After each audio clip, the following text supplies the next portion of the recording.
भारत माता के। आज हरियाणा की पवित्र भूमि और भगवान श्री कृष्ण के गीता उपदेश भूमि इस कुरुक्षेत्र में माननीय प्रधानमंत्री, दुनिया के सबसे लोकप्रिय नेता आदरणीय नरेंद्र मोदी जी का इस गीता की भूमि के ऊपर मैं बहुत बहुत स्वागत और धन्यवाद करता हूं।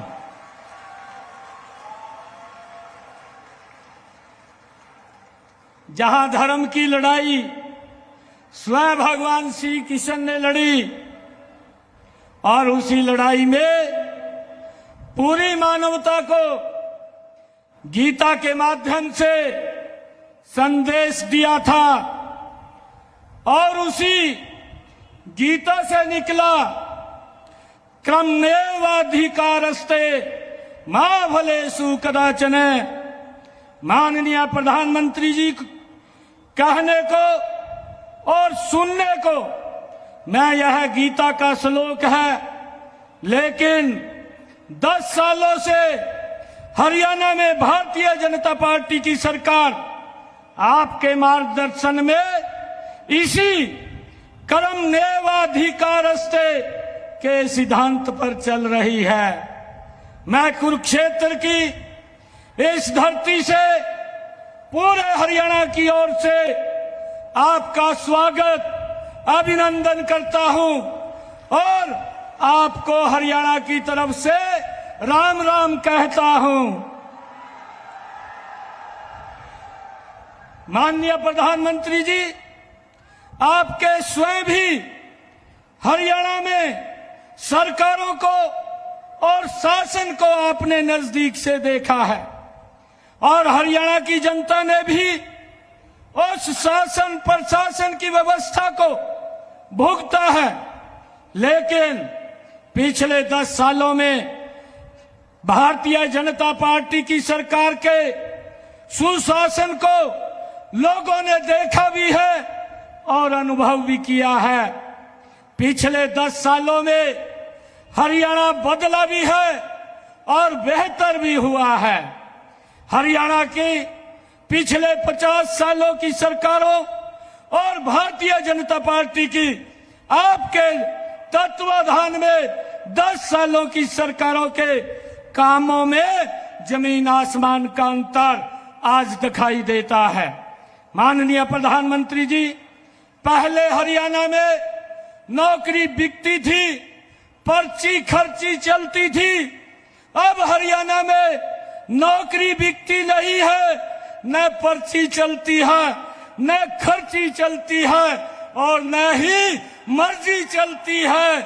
पहले केवल गरीब की मेहनत और युवाओं की लगन चलती है।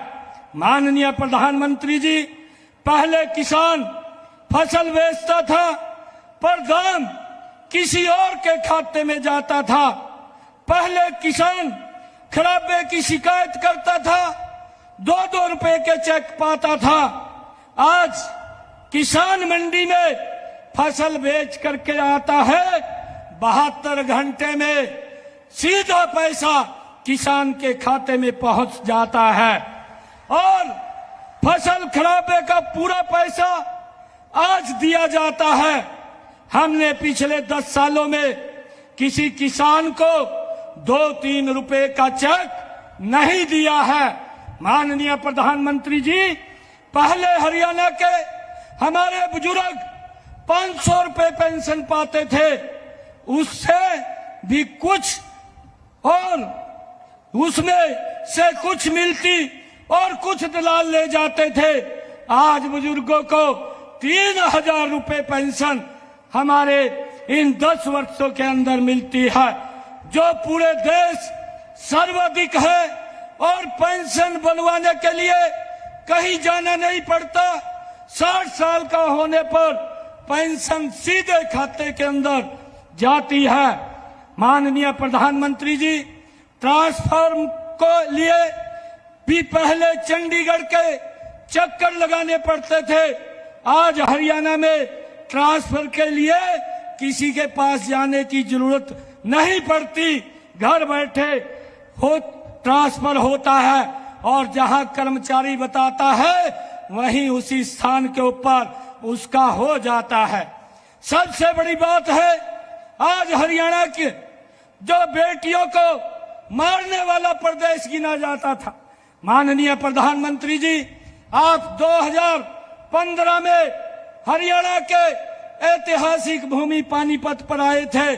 आपने बेटी बचाओ बेटी पढ़ाओ का नारा दिया था।